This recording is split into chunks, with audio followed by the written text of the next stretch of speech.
벨릭스 앞에서의 재판. 사도행전 24장 1절에서 27절 말씀입니다.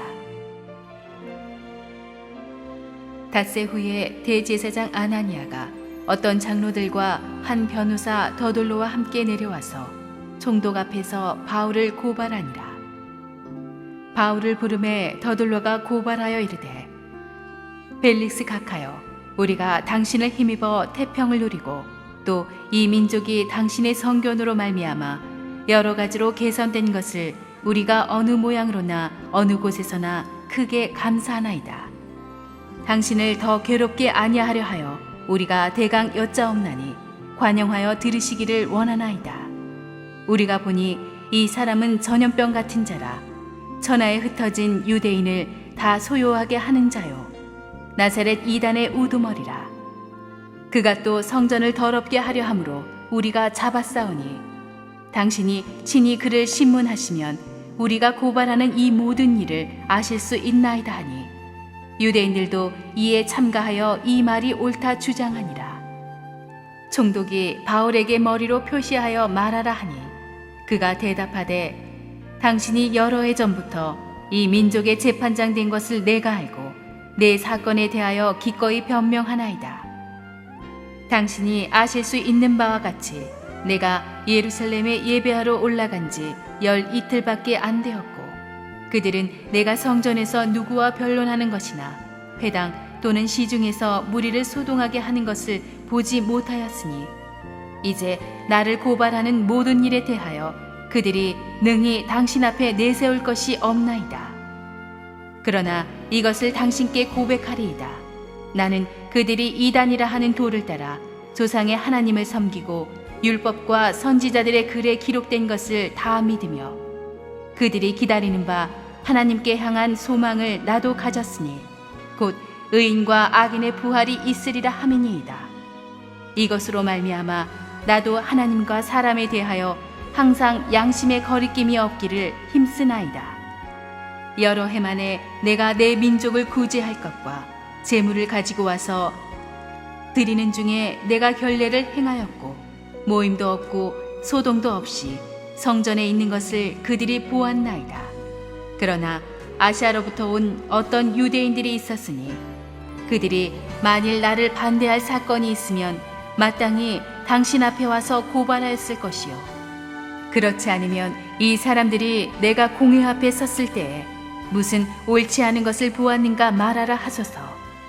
오직 내가 그들 가운데 서서 외치기를, 내가 죽은 자의 부활에 대하여 오늘 너희 앞에 신문을 받는다고 한 이 한 소리만 있을 따름이니이다 하니, 벨릭스가 이 도에 관한 것을 더 자세히 아는 고로 연기하여 이르되, 천부장 루시아가 내려오거든 너희 일을 처결하리라 하고, 백부장에게 명하여 바울을 지키되 자유를 주고 그의 친구들이 그를 돌봐주는 것을 금하지 말라 하니라. 수일 후에 벨릭스가 그 안에 유대 여자 드르실라와 함께 와서 바울을 불러 그리스도 예수 믿는 도를 듣거늘 바울이 의와 절제와 장차 오는 심판을 강론하니, 벨릭스가 두려워하여 대답하되, 지금은 가라. 내가 틈이 있으면 너를 부르리라 하고, 동시에 또 바울에게서 돈을 받을까 바라는 고로 더 자주 불러 같이 이야기하더라. 이태가 지난 후 보르기오 베스도가 벨릭스의 소임을 이어받으니, 벨릭스가 유대인의 마음을 얻고자 하여 바울을 고려하여 두니라.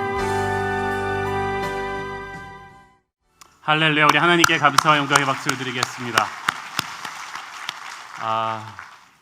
비가 많이 오는 날인데 또 하나님의 전을 찾아주신 여러분 모두에게 하나님의 축복이 넘치도록 임하기를 바랍니다. 우리 함께 한번 기도하시고 하나님의 말씀을 보겠습니다. 사랑하는 아버지, 은혜를 감사합니다. 오늘도 부족한 종이 주님의 말씀을 붙잡고 이 단에 섰습니다.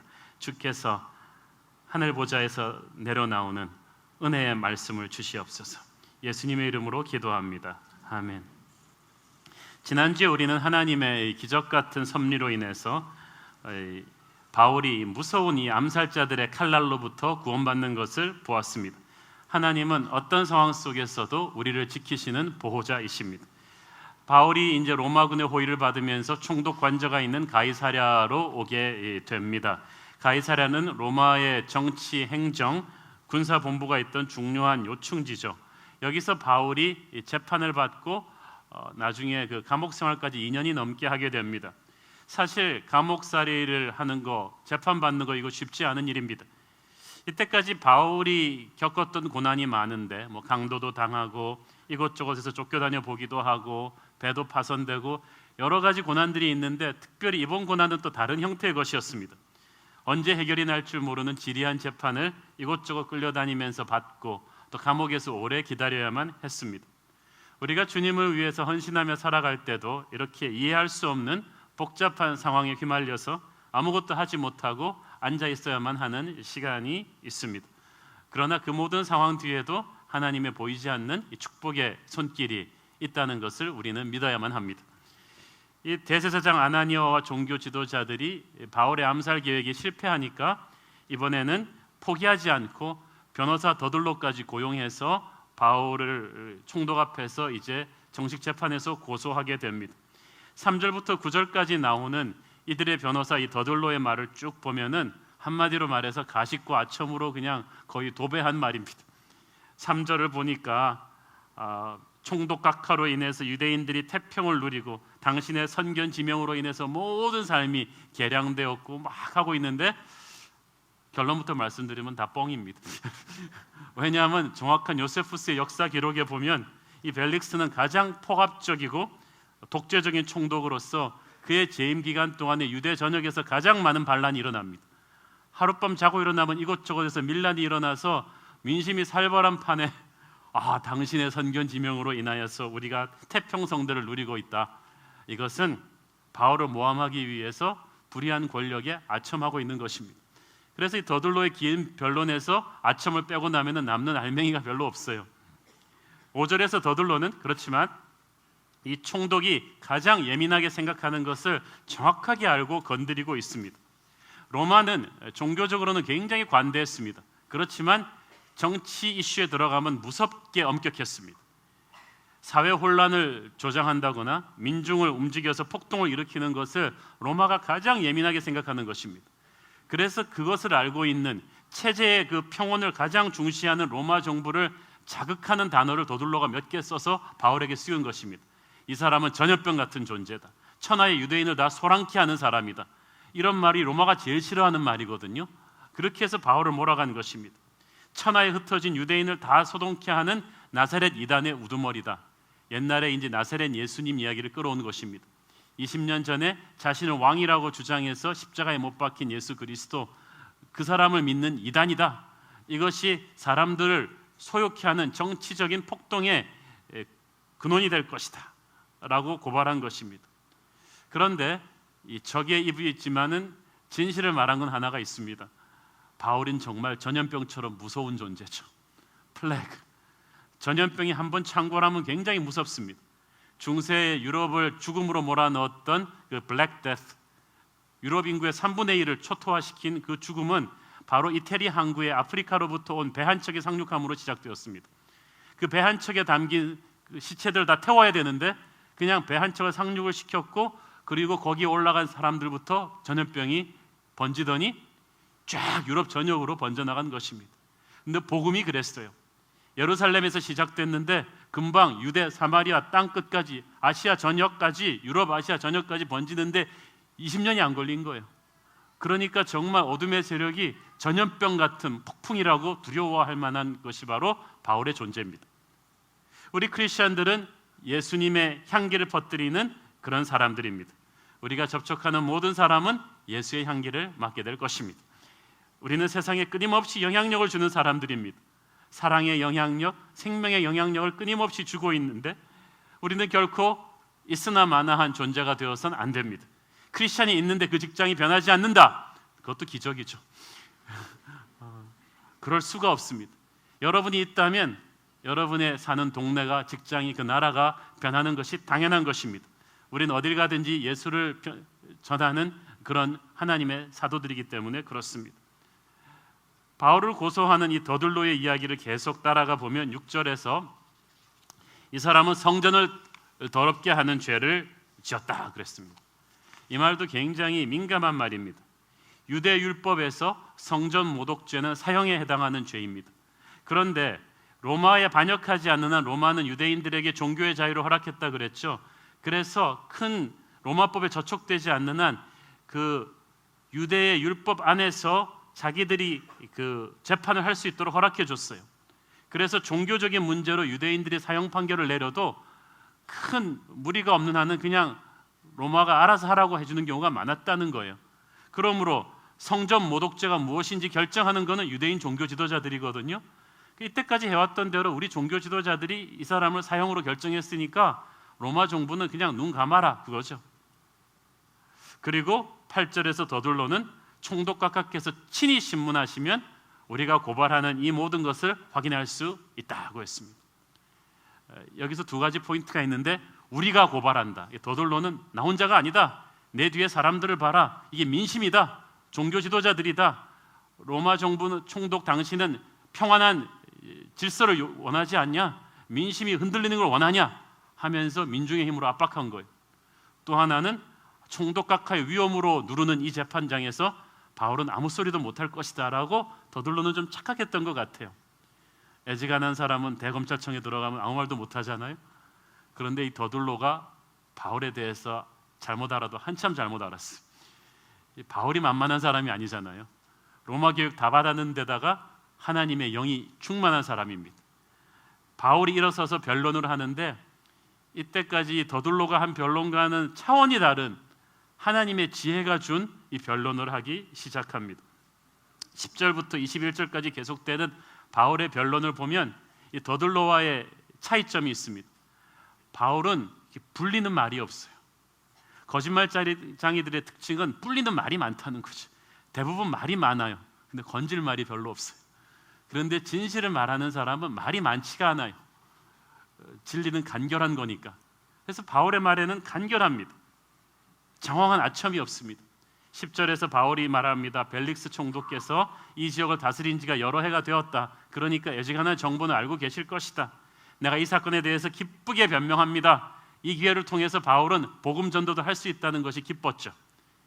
11절에서부터 바울이 한 말을 보십시오. 나는 유대인들을 선동하러 간 것이 아니고 예루살렘에 예배하러 올라간 것이다. 오순절이 되면 전 세계 디아스포라 유대인들이 예루살렘으로 예배하러 가지 않냐? 나도 그 중에 하나다. 정치적인 목적은 전혀 없었다. 그리고 내가 몇 년 동안 예루살렘을 떠나 있다가 예루살렘에 돌아온 지 열 이틀, 10일밖에 되지 않았는데 그 기간 동안에 내가 무슨 폭동을 일으키냐? 어떻게 민중의 소요를 야기할 수가 있느냐? 그리고 12절에서 계속해서 말합니다. 내가 성전에서 사람들을 선동하기 위해서 변론하거나 무리들을 소동케 한 것을 목격한 사람이 지금 고소하러 온 사람들 중에 아무도 없는 거예요. 그러니까 지금 벨릭스 앞에 동원된 사람들은 진짜 동원된 사람들이지 실제 그 상황을 목격한 사람들이 없어요. 우리는 아주 침착하게 논리적으로 이들의 거짓을 드러내면 자기를 변호하는 바울의 모습을 보면서 굉장히 중요한 지혜를 보죠.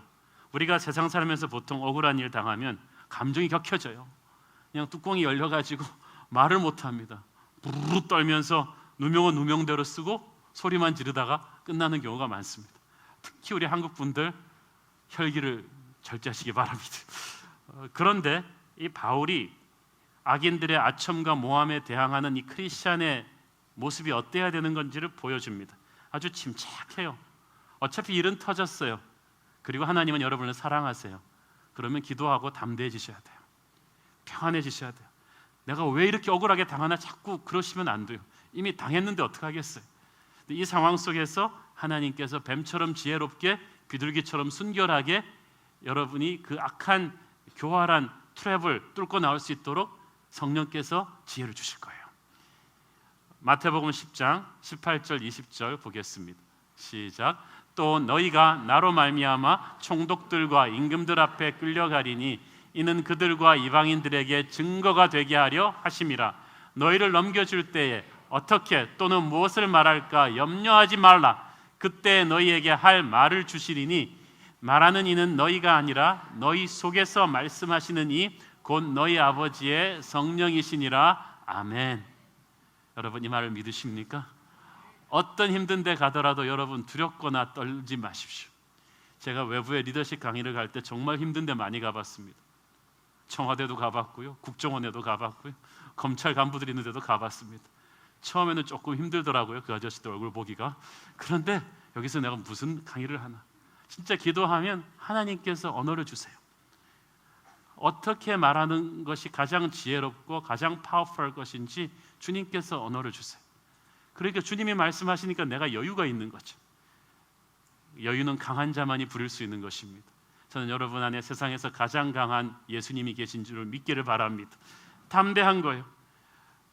바울은 이 더둘로의 거짓 증거들을 하나하나 드러내면서 자신의 무죄를 증명하고, 그렇지만 바울은 자기가 한 것은 또 했다고 합니다.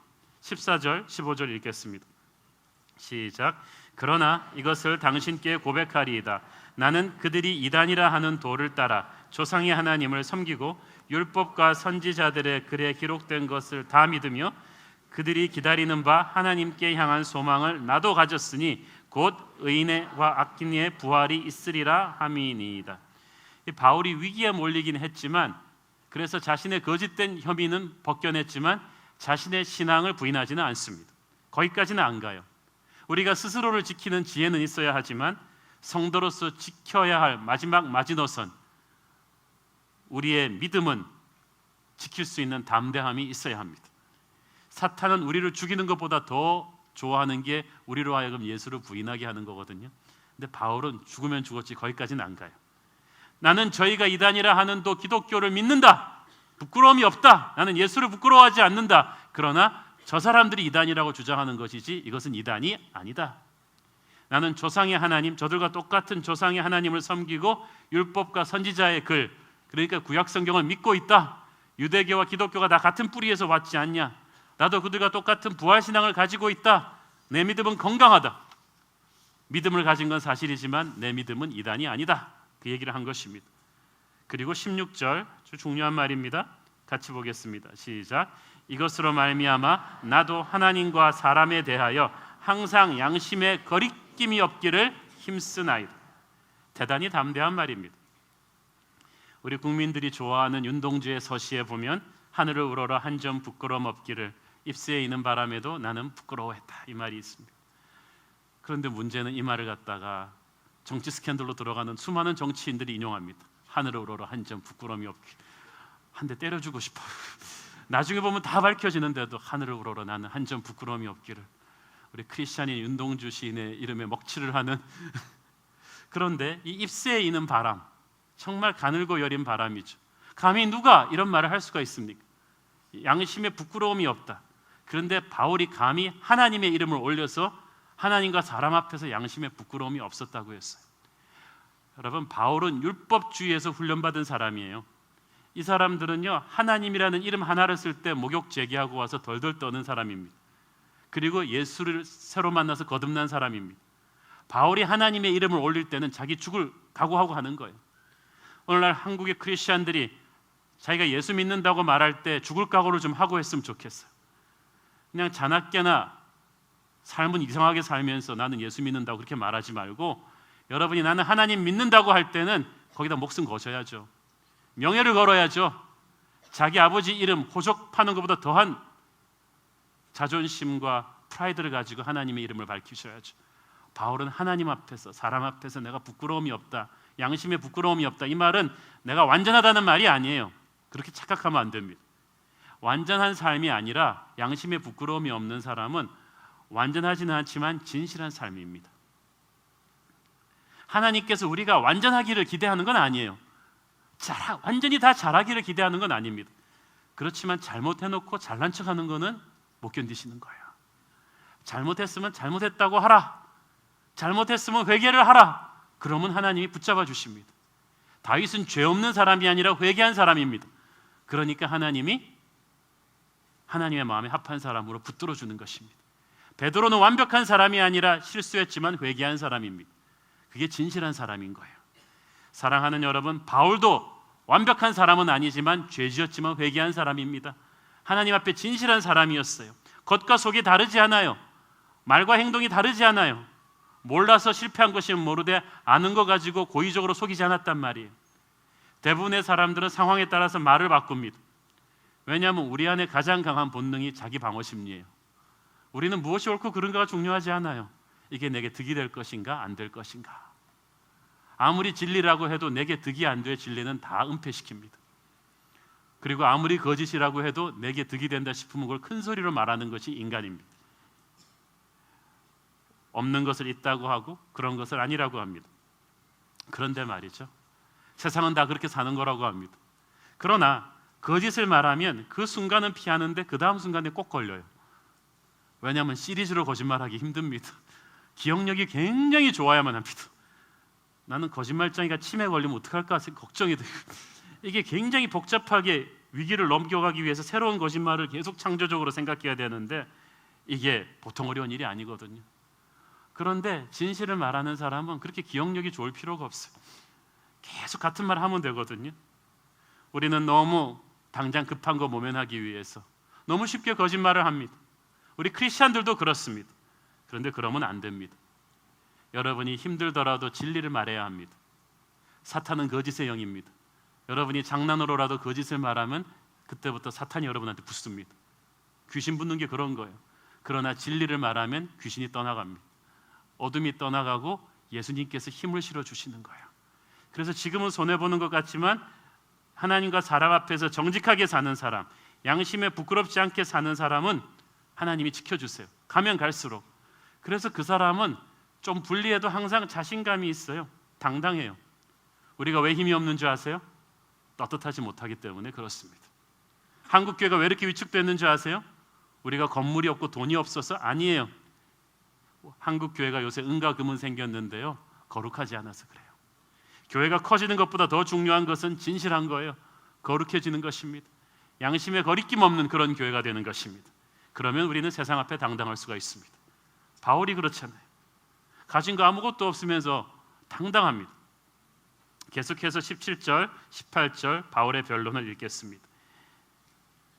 시작. 여러 해 만에 내가 내 민족을 구제할 것과 재물을 가지고 와서 드리는 중에 내가 결례를 행하였고 모임도 없고 소동도 없이 성전에 있는 것을 그들이 보았나이다. 그러나 아시아로부터 온 어떤 유대인들이 있었으니, 그러니까 바울이 몇 년 만에 처음으로 예루살렘을 다시 방문한 것은 예루살렘에 워낙 가뭄이 심해서 자기가 이방인 형제들한테 구제헌금 모아서 도와주러 왔다는 거예요. 또 도와주러 왔는데 유대인들이 자기를 고소한다는 거예요. 재물을 가지고 와서 드렸다는 것은 오순절 절기에 예배드리기 위해서 전 세계 유대인들이 재물을 가지고 와서 예배드리러 왔다는 그 말입니다. 18절에서 결례를 행했다는 말은 우리가 알다시피 나시린의 서원을 푸는 4명의 형제들과 함께 바울이 들어와서 같이 비용을 대고 성전에서 같이 7일을 보냈다는 얘기입니다. 조용하게 그렇게 예배만 드렸는데 자기가 무슨 폭동을 일으키고 군중을 혼란시키는 그런 일을 했냐는 겁니다. 18절 후반부 19절을 보세요. 그러나 아시아로부터 온 어떤 유대인들이 있었으니 만일 나를 반대할 사건이 있으면 그들이 증인으로 와야 된다는 거예요. 이 말이 무슨 말이냐면 처음 그 바울로 인한 유대인의 폭동을 일으킨 것이 아시아로부터 온 유대인들이거든요. 이 사람들이 오해해가지고 바울이 마치 이방인을 데리고 와서 성전을 어지럽힌다고 생각하고 와 하고 고함을 질러서 이 난리가 난 거예요. 그렇기 때문에 바울을 고소하려면 처음 그렇게 오해하고 소리 질렀던 그 사람들이 여기 증인으로 와야 되는데 바울이 보니까 한 명도 안 왔거든요. 왜 한 명도 안 왔는지 아세요? 거짓말이니까. 왜냐하면 이건 좀 설명이 필요한데요. 로마법에서는 고소인이 거짓말인 증거 없이 거짓말을 가지고 고소를 하면 피고인한테 건 혐의를 고소인이 그대로 다 뒤집어쓰고 벌받게 돼 있어. 로마의 법과 조사가 엄격하거든요. 그러니까 이들은 악하긴 했지만 바보들은 아니에요. 그래서 진짜 그 상황을 야기시킨 목격자들은 하나도 오지 않았어요. 그 바울이 지금 그거 지적하고 있는 것입니다. 내가 보니까 유대인들이 다 동원한 증인들이고 진짜 그때 있었던 사람들은 아무도 없다는 겁니다. 그러니까 저들은 바울을 죽이겠다는 감정만 앞섰지 증거가 없다. 그거 바울이 딱 한 거예요. 아, 바울 이 사람은 목사 아니었으면 변호사 됐으면 참 좋을 뻔했어. 변론이 너무 기가 막히잖아요. 그런데 양쪽 입장을 다 들은 벨릭스 총독이 이제 어떤 결론을 내려줘야 되잖아요. 근데 벨릭스가 결론을 이상하게 내립니다. 22절 같이 보겠습니다. 시작. 벨릭스가 이 도에 관한 것을 더 자세히 아는 고로 연기하여 이르되 천부장 루시아가 내려오거든 너희 이를 처결하리라 하고. 자 보세요. 벨릭스가 이 도에 관한 것을 더 자세히 알고 있었다. 그러니까 고소인과 피고가 오기 전에 이미 사전 조사를 많이 끝내놨다는 거예요. 여러분, 관에 있는 높은 사람을 무시하지 마세요. 여러분의 상관한테 여러분 보고할 때 여러분 그거 아셔야 돼요. 여러분 보고만 받는 게 아니에요. 그 사람이 이미 여러 루트를 통해서 보고받은 거 다시 한번 확인하는 거예요. 그러니까 상관한테서 함부로 불려서 얘기하지 말고요, 거짓말하지 마세요. 다 드러나게 돼 있어요. 권력자들은 다 이렇게 막 이중 삼중으로 정보를 수집해서 경쟁시키거든요. 이미 벨릭스는 부임한 지 6년이 된 총독이었기 때문에 기독교에 대해서 다 알고 있었어요. 바울, 베드로 이 정도 급의 지도자들에 대해서는 다 꿰고 있었단 말이에요. 그리고 천부장이 써온 편지도 있기 때문에 벨릭스는 이미 심적으로 알고 있었어요. 바울이 무죄라는 것을. 그런데 왜 여기서 무죄 방면을 하지 않았을까요?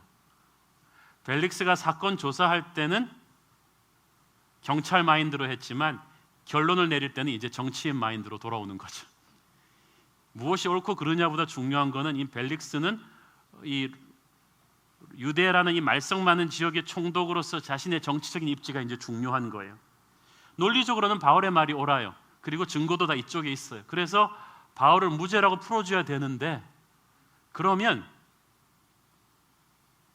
이 유대인 종교 지도자들이 자기한테 악감정을 품을 거 아니겠어요? 안 그래도 밀란이 계속 일어나서 골치 아파 죽겠는데 이 유대인 종교 지도자들을 자기 적으로 돌려놓으면 이게 골치 아프단 말이에요. 두고두고. 자, 그럼 그렇다고 바울을 죄를 주자니 이 사람 로마 시민권자란 말이에요. 시민권자한테 증거도 없는데 죄를 줬다가 나중에 총독부 내사가 들어오면 자기는 또 큰일 난단 말이죠. 바울을 무죄로 방면하자니 유대인 민심이 두렵고 유죄로 벌을 주자니 증거가 없었어. 결국 고민하던 이 벨릭스 총독이 안 되겠다. 이 뜨거운 감자를 잠시 식히자. 연기한다. 땅땅. 그래서 이렇게 결정을 미루기는 했지만 이 벨릭스가 바울한테 특별 대우를 해주죠. 23절을 보니까 감옥도 편하게 있게 해주고 쇠사슬도 안 채우고 자유를 주고 면회도 자유롭게 하게 해줬습니다. 이건 정말 특혜예요. 그러니까 거의 호텔 수준의 감옥 생활을 하게 해준 것입니다. 왜냐하면 이 벨릭스가 바울과 만나면서 아주 강렬한 인상을 받았던 것 같아요. 빌라도가 예수님을 신문하면서 뭔가 어떤 큰 감동을 받았듯이 벨릭스 총독이 산전수전 다 겪은 사람이잖아요. 그런데 자기 앞에 선 바울을 보니까 이때까지 자기가 겪었던 어떤 사람과도 달라요. 보통 자기 앞에 끌려 나온 죄수들은 그냥 눈도 못 마주치고 그냥 벌벌 떨든가, 아니면 온갖 거짓말로 혐의를 부인하든가, 아니면 도들로처럼 아첨하거나, 이 셋 중에 하나였거든요. 근데 이런 사람 처음 본단 말이에요. 너무나 당당해요. 무슨 큰 백이 있는 것 같아요. 황제 친인척인가 할 정도로 너무나 당당하고 여유가 있고 자유함이 있어요. 그렇다고 교만한 것도 아닌데 이 자신감이 어디서 올까? 그래서 벨릭스가 궁금한 거예요. 이 사람은 뭔가 다르네. 여러분, 세상 사람이 여러분을 볼 때 뭔가 다르기를 바랍니다. 아무것도 없는데 뭔가 함부로 할 수 없는 그 하나님의 인격, 예수의 향기, 거룩한 당당함이 여러분에게서 있게 되기를 바랍니다. 그래서 바울한테 그걸 물어보고 싶었던 거예요. 당신은 어떻게 그렇게 다르냐? 어떻게 그렇게 당당할 수 있느냐? 이런 권력자 앞에서 네가 어떻게 그렇게 초연할 수가 있느냐? 네가 믿는 하나님은 도대체 어떤 분이냐? 이런 질문을 벨릭스가 한 거죠. 하나님의 사람이 하나님의 사람답게 살면 세상이 여러분을 존경합니다. 영적인 호기심을 가지게 돼 있어요. 그래서 벨릭스가 보면은 아내인 두루실라까지 데리고 와서 바울한테 개인 바이블 스터디를 받습니다. 우리한테 설교를 좀 해봐라고 한 거죠. 이 두루실라가 유대 여자라고 돼 있죠. 이 유대 여자가 보통 여자가 아니라 왕가인 헤롯 왕의 핏줄입니다. 근데 여러분, 성경에서 헤롯 가문치고 제대로 된 인간이 아무도 없습니다. 이 여자도 마찬가지예요. 결혼한 유부녀였으면서도 새로 부임한 총독 벨릭스와 불륜의 관계를 가졌습니다. 그래서 남편과 이혼하고 벨릭스에게 온 거예요. 그렇게 떳떳지 못한 히스토리가 있기 때문에 그녀는 항상 죄책감에 시달려 왔어요. 그래서 역사 기록에 의하면 그녀가 남편보다 훨씬 더 기독교에 관심이 있었다고 되어 있습니다. 그래서 마침 하나님의 사람 바울이 갇혀 있다는 말을 듣고 뭔가 영적인 갈급함을 가지고 만나러 온 것이죠. 자, 이런 호기가 어디 있어요? 아주 나는 새도 떨어뜨리는 이 권력자 총독 부부가 자원해서 자기한테 호감을 가지고 바이블 스터디를 받으러 왔어요. 그러면 바울은 기회가 찬스다.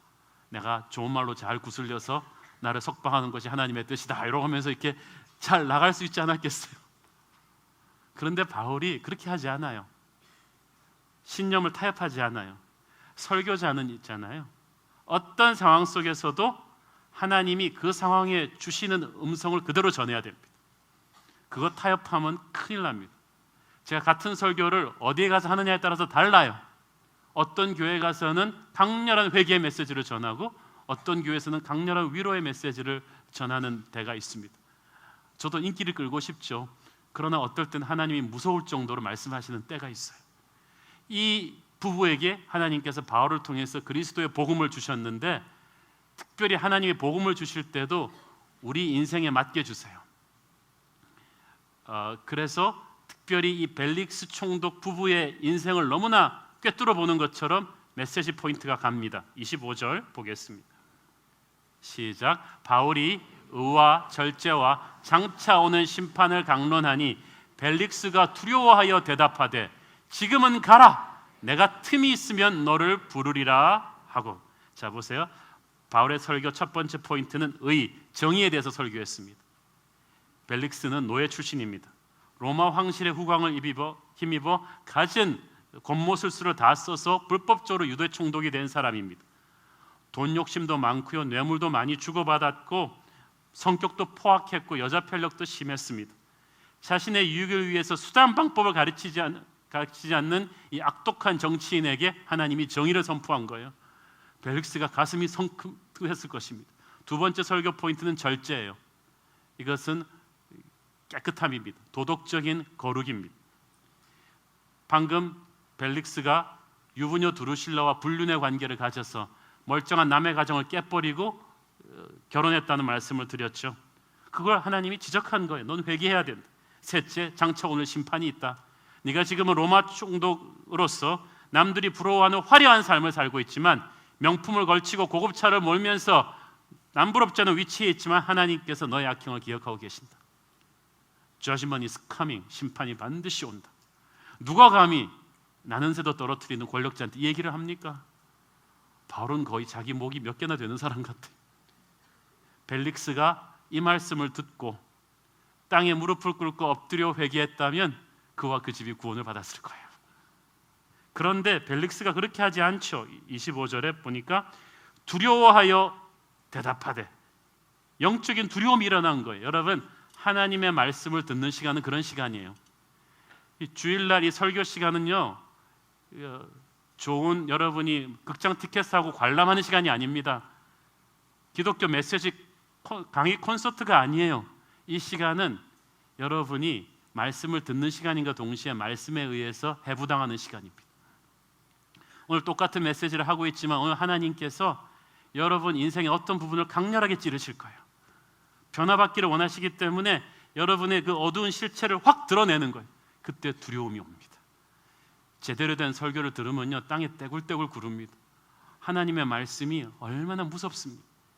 히브리서 4장 12절 13절 시작. 하나님의 말씀은 살았고 활력이 있어 좌우의 날선 어떤 검보다도 예리하여 혼과 영과 및 관절과 골수를 찔러 쪼개기까지 하며 또 마음의 생각과 뜻을 판단하나니 지으신 것이 하나도 그 앞에 나타나지 않음이 없고 우리의 결산을 받으실 이의 눈앞에 만물이 벌거벗은 것 같이 드러나느니라. 아, 무서워요. 하나님의 말씀은 그렇게 무섭다는 거예요. 드러난다면 여러분, 멀쩡한 대낮에 죄 짓는 사람은 없어요. 서울시내 한복판에서 불륜 저지르는 사람은 없습니다. 사람들 다 보는 데서 야동 보는 사람은 없습니다. 다 숨어서 하죠. 그런데 하나님의 말씀이 드러낸다는 거예요. 여러분이 사람은 아무도 모르는 어떤 은밀한 죄를 하나님은 드러내십니다. 은밀한 죄 내게 있더라도 예수께 알려 하나님의 말씀이 그런 거예요. 그렇지만 드러내는 그 순간이 축복의 순간이에요. 조그만 사탕 훔칠 때 걸려야 그 아이가 나중에 큰 도둑이 되지 않아요. 그런데 조그만 도둑질을 하다가 걸리지를 않으니까 얘가 나중에 큰 죄를 짓는 거예요. 하나님의 사람은요, 조금만 거룩을 벗어나도 하나님이 걸리게 돼 있어요. 말씀이 드러내게 돼 있다는 거예요. 벨릭스는 바울의 메시지를 듣고 영적인 호기심도 있어서 말씀을 들으러 갔는데 진짜 말씀을 듣는 순간에 두려움이 온 거예요. 근데 이 두려움이 올 때 회개로 가야 되는데 그냥 도피해버린 것입니다. 지금은 가라. 내가 틈이 있으면 너를 다시 부르겠다. 여러분, 하나님은 여러분이 불러서 만나고 이런 분이 아니세요. 복음은 여러분이 틈이 있으면 듣는 게 아니에요. 하나님께서 만세전부터 여러분을 위해서, 벨릭스를 위해서 바울을 이렇게 만나게 예비하셨는데 이 만나는 이 순간에 복음을 듣는 것 자체가 축복인데 벨릭스가 도망가 버린 거예요. 글쎄, 이게 다 된 밥에 콧바트려도 유분수지. 하나님이 우리에게 말씀하시는 그 순간은 하나님이 우리에게 회개하시기를 원하는 그 순간입니다.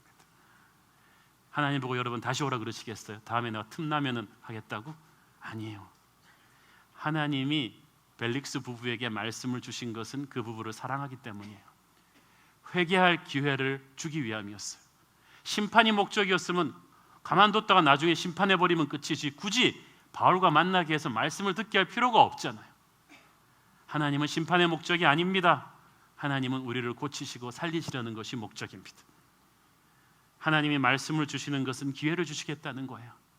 우리를 치욕스럽게 하기 위해서도 아닙니다. 상처를 주기 위해서도 아닙니다. 우리를 살리시기 위함입니다. 그러나 그렇게 하기 위해서는 회개해야 되는데 벨릭스는 말씀 앞에 회개하지 않고 도망가 버렸어요.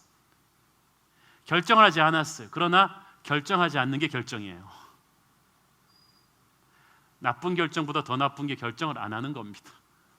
그러면 누가 결정하는 줄 아세요? 사탄이 결정해요. 여러분이 하나님을 택하기로 결정하지 않고 미루면요, 사탄이 나를 잡아먹으라고 결정하는 것과 마찬가지예요. 그래서 어떤 일이 있어도 하나님을 택해야 돼요. 26절을 보니까 결국 벨릭스는 재벌을 개 못 준다고 옛날 버릇으로 갑니다. 26절을 보세요. 바울에게서 돈을 받을까 하는 고로 더 자주 불러 이야기하더라. 그 다음부터는 목적이 뇌물을 받는 목적이었어요. 벨릭스가 딱 집안 조사를 해보니까 바울이 좀 있는 집안 아들이란 말이에요. 돈을 받을까 하는 거로. 로마 총독이면 얼마나 부자겠어요. 그런데 욕심이 끝이 없는 거예요. 벨릭스는 주님께서는 하나님과 돈을 동시에 섬길 수 없다고 했는데 벨릭스는 양쪽에 다 관심이 있었어요. 자 보세요. 처음에는 영적인 호기심이 있는 사람이었잖아요. 처음에는 바울에게서 메시지를 들었는데 금방 조금 있다가 그 메시지에 반응하기를 거부하니까 돈마귀가 다시 돌아온 거예요. 그 다음엔 또 돈 생각이 난 거예요. 그런데 오늘날 많은 사람들이 벨릭스식으로 예수를 믿고 있습니다. 처음에는 영적인 호기심으로 교회를 다니러 왔는데 하다가 보니까 섞여버렸어요. 주일날 교회 가기엔 날씨가 너무 좋아. 푸른 물가와 잔잔한 초장이 있는 골프를 한번 치고 비가 좀 많이 내려줘야 오늘은 교회를 오는 거지. 돈이 남아돌 때는 헌금 좀 하는데 아닐 때는 내가 먹고 살기도 그런데 11조는 하나님이 기다릴 수 있을 것 같아. 이렇게 왔다 갔다 하는 돈과 하나님을 겸하여 섬기는 벨릭스적 크리스찬이 한국에 너무 많다는 거예요. 27절에 보니까 벨릭스는 또 뭐라고 합니까? 유대인의 마음을 얻고자 하여 바울을 구류하여 두었다. 이태 동안이나 2년 동안이나 무죄인 걸 뻔히 알면서 민심을 자극하지 않기 위해서 억울한 옥살이를 2년을 더 시킨 거예요. 벨릭스는 사람을 두려워하는 사람, 돈을 두려워하는 사람, 그러나 하나님을 두려워만 했지 회개하지 않았던 불쌍한 사람입니다. 영원으로 갈 수 있었는데 그만 죽음으로 택해버렸어요. 자, 문제는 바울이에요. 이런 야비한 지도자 때문에 바울은 안 해도 되는 옥살이를 2년 동안이나 하게 된다는 것입니다. 여러분 어떠세요? 너무 억울하지 않아요? 한번 사업 잘못해서 감옥에 가신 분, 또 검찰 조사를 받아보신 분들, 이 감옥에서 몇 달, 몇 년 있는 것이 얼마나 힘든 것인지 아실 거예요. 바울한테 2년은 너무나 아까운 시간이에요. 바울은 한 2, 3주만 어느 도시에 가 있어도요, 그 도시를 뒤집어 놓잖아요. 바울한테 2년이면요 교회를 한 10개는 세울 수 있는 시간입니다. 바울한테 2년은 수많은 사람들을 전도하고 성경을 쓰고 그렇게 활발히 사역할 수 있는 시간인데 이게 큰 낭비란 말이에요. 2년이라는 시간이. 그런데 꼭 그렇지도 않았어요. 사랑하는 여러분, 그럼 하나님이 바울을 사랑하지 않은 것입니까? 바울은 재수 없는 사람인가요? 하나님은 실수가 없으세요. 하나님께서 하나님을 사랑하는 사람의 인생에서 뺄셈을 하실 때는 반드시 다른 쪽에서 덧셈을 하시는 거예요. 여러분 그걸 믿으셔야 돼요.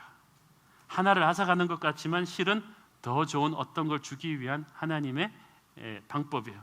이건 고난으로 변장된 축복이라니까요. 한 고위층 정치인이 감옥에 가게 됐습니다. 믿었던 보좌관의 그 배신이 있었습니다. 상당히 억울한 부분이 많아서 많은 분들의 동정을 샀습니다. 그런데 수개월 후에 풀려나온 그를 아는 목사님이 만났습니다. 굉장히 분해하고 억울해할 줄 알았는데 이 정치인 그분의 얼굴이 너무 편한 거예요. 이분 말씀하시길 목사님 사실 저도 처음에 감옥 들어갔을 때는 너무 분하고 억울했습니다. 그래서 나를 배신한 놈들 이름을 쫙 붙여놓고 내가 나가기만 하면 어떻게 드라마에 나오는 것처럼 복수할까 이 생각을 했다는 거죠. 그런데 감옥 나와서 의사가 그러는데 제가 그때 감옥에 안 갔더라면 죽었을 거라는 거예요. 왜냐하면 자기가 그때까지 감옥에 들어가기 직전에 밤 3시, 4시 전까지 집에 들어가 본 적이 없대요. 1차, 2차, 3차 유권자들, 보좌관들 아는 사람이랑 술이 곤두러가 되도록 이렇게 마시면서 그게 정치라고 생각했다는 것입니다. 그렇게 술, 담배가 쩔은 인생에다가 계속 스트레스 받는 전화만 받고 운동도 못하고 그런데 감옥 가니까 술, 담배 끊었죠. 전화 없죠. 하루 삼시세끼 건강식단으로 계속 식사하죠. 하루에 1시간 반씩 감옥에서 막 기본적으로 걸으라 그러죠. 그리고 들여보내주는 책이라고는 성경책하고 목사님이 넣어주는 경건서적밖에 없죠. 그러니까 자기가 평생 교회 다녀도 못 읽던 성경을 몇 번씩 읽고 경건서적도 읽고 그리고 식사 줄이고 그러니까 혈당 떨어져 콜레스테롤 정상으로 돌아와. 이게 그냥 자기가 이제 하나님이 자기를 사랑해서 살리려고 거기다 집어넣은 걸 알았다는 거죠. 그래서 나와서는 이제 하루하루를 작은 일에 감사하면서 의미 있게 정말 크리스찬답게 살기로 결심을 했다는 아름다운 이야기죠.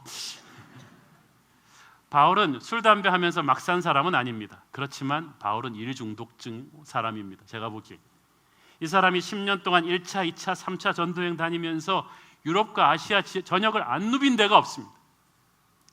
이 사람은 제가 보니까 여러분 기차 타고 자리에 앉아 있으면서 뛰는 사람 있잖아요. 그런 사람이에요. 가만히 있지를 못해요. 끊임없이 여행하고 전도하고 설교하고 신방하고 막간을 이용해서 성경도 써요. 그래서 곳곳에서 얻어맞기도 하고 핍박도 많이 당했는데도 바울은 이 사람은 쉴 생각을 안 해요. 아마 이 사람 그대로 뒀으면요 바로 로마 가서 하나님이 네가 로마에 가서도 내 증인이 되어야 하리라 그랬으니까 나 빨리 가야 돼 막 그랬을 거예요. 그렇지만 하나님께서 네가 로마에 가서 내 증인이 될 거라 그랬지 지금 가야 되라 그러지는 않았어. 하나님은 바울보다 바울을 더 잘 알고 있었어요.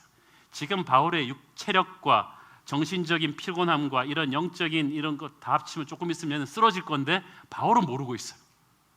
그래서 쓰러지기 전에 하나님이 바울을 쉬게 하신 거예요. 바울의 마음은 높이 샀지만 바울이 탈진해서 쓰러지는 것은 주님의 뜻이 아니었습니다. 그래서 주님이 뜻밖의 휴가를 준 거예요. 바울한테. 만약에 바울이 또 있어요. 지금 감옥에 안 갇히고 무죄 방면되면요 어떻게 됐겠습니까? 바울이 안전했을까요? 로마 법정에서 나오는 그 순간부터 40명의 암살자들이 또 기다립니다. 밖에서. 유대 전역에 40명뿐 아니라 유대 종교 지도자들이 풀어놓은 자객들이 진을 치고 있는 상황에서 바울이 살아날 수 있는 확률이 거의 없습니다. 지금 풀려나면. 그런데 로마군이 철통같이 지키는 그 군영 안에서 의식주 잘 나와. 식사도 자기 돌아다닐 때보다 더 잘 나오지. 자유가 허용되죠. 사람도 만날 수 있죠. 그건 거의 호텔 같은 수준의 감옥에서. 여러분 그리고 가이사랴 가보셨어요? 그림 같은 해안 도시입니다. 이 마이애미 같은데요. 그리고 바울이 갇혔던 감옥 중에서 이 감옥이 제일 좋은 지상 감옥입니다. 그러니까 하나님께서는 이 감옥이 이 시점에서는 바울을 살리는 피난처였던 거예요. 여러분 우리 인간이 생각하기에 모든 것이 불리하고 모든 것이 억울하게 진행되는 것 같아도 여러분 후일에 돌아보면 반드시 그것이 하나님의 변장된 축복이었다는 거 깨닫게 될 때가 옵니다. 저는 그것을 확신합니다. 우리는 어떤 어렵고 답답한 상황 속에서도 너무 빨리 속단하고 절망하지 말아야 합니다. 하나님은 생각이 있으세요. 그리고 그 생각이 우리 생각보다 낫습니다. 참고로 말씀드리지만 이사야서 55장 8절 9절 같이 읽겠습니다. 시작. 이는 내 생각이 너희의 생각과 다르며 내 길은 너희의 길과 다름이니라. 여호와의 말씀이니라. 이는 하늘이 땅보다 높음 같이 내 길은 너희의 길보다 높으며 내 생각은 너희의 생각보다 높으니라. 바둑도 9단의 경제감은 신산이라 그래요. 보는 게 달라요. 1급짜리가 보면 이제 죽었구나인데 이 9단짜리가 보면 살아날 수가 수십 개가 있는 거지. 우리가 보기에 절망이지 하나님 보기엔 이거는 수백 개 수 중에 하나일 뿐이에요. 사랑하는 여러분, 오늘 바울처럼 지금 뜻하지 않은 상황에 얽히고 섞여가지고 인간들의 억울하게 당해서 지금 잠깐 인생에 갇혀있는 듯한 느낌에 있는 분들이 있다면 오늘의 설교는 여러분을 위한 것입니다. 하나님이 가끔은 답답하고 힘들고 낯선 곳에 여러분을 가두시는데 그게 여러분을 죽이자는 게 아니고 그 환경을 통해 여러분을 잠시 보호하고자 하심입니다. 그러니까 너무 흥분하지 마세요. 콜레스테롤에 좋지 않습니다. 너무 억울하고 이를 갈지 마십시오. 이빨에 좋지 않습니다. 초조하거나 답답해하지 말고 하나님의 때가 되면 여러분은 눈부시게 더 새롭게 더 성숙해진 더 나아진 모습으로 나오게 될 줄로 믿습니다. 기도하겠습니다. 사랑하는 아버지, 모든 것이 합력하여 선을 이루게 하시는 선하신 주님을 믿습니다. 절망이 떠나게 하여 주옵소서. 예수님의 이름으로 기도합니다. 아멘.